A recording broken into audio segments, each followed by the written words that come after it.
আমি দেখি মসজিদে বাচ্চারা আসলেই এক শ্রেণীর মুরব্বী যাদের কোনো কাম কাজ নাই, ডেট ফেল, ডেট এক্সপায়ার, এরা খুব একটা হইচই লাগায় দেয় মসজিদে।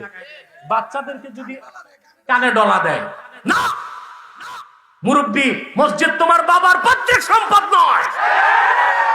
ফুলের মতো পবিত্র বাচ্চাগুলোকে তুমি কান ডলা দিয়া শাস্তি দিবা, এটা নিয়ম না। আমার দেশে অনেক মুরব্বীরা অতিরঞ্জিত কাজ করে মসজিদে, বাচ্চা দেখলেই ঘুষাঘুষি করে।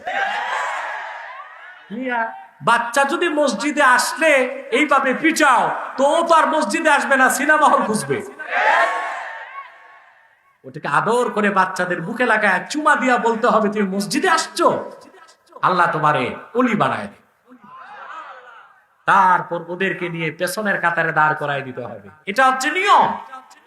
আমি দেখি মসজিদে বাচ্চারা আসলেই এক শ্রেণীর মুরব্বী যাদের কোনো কাম কাজ নাই, ডেট ফেল, ডেট এক্সপায়ার, এরা খুব একটা হইচই লাগায় দেয় মসজিদে।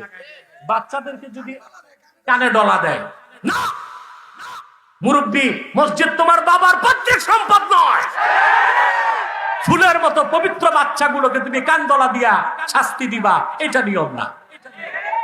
আপনারা দেখেন নাই মসজিদ নববী সাল্লাল্লাহু আলাইহি ওয়াসাল্লামে যারা হজ করতে গেছেন, কাবা ঘরে ছোট ছোট বাচ্চারা সুবহানাল্লাহ দৌড়ায়, ওখানে মুতাওয়া আছে, পুলিশ আছে, বড় বড় মুফতি আছে, কিচ্ছু বলে না। সুবহানাল্লাহ সুবহানাল্লাহ সুবহান। আমরা বাচ্চাদেরকে এইভাবে মারবো ধরবো না, তাতে ওরা মসজিদে আসা ছেড়ে দিবে। মাহফিলে আসলো ওরা তো একটু দুষ্টামি করবে, কারণ শয়তান যেমন বালেগ আছে, শয়তান নাবালেগও তো আছে। তো শয়তানের বাচ্চাগুলো তো ঠিক কিনা, ওদেরকে আদরে সাদরে আমাদেরকে বুঝাতে হবে।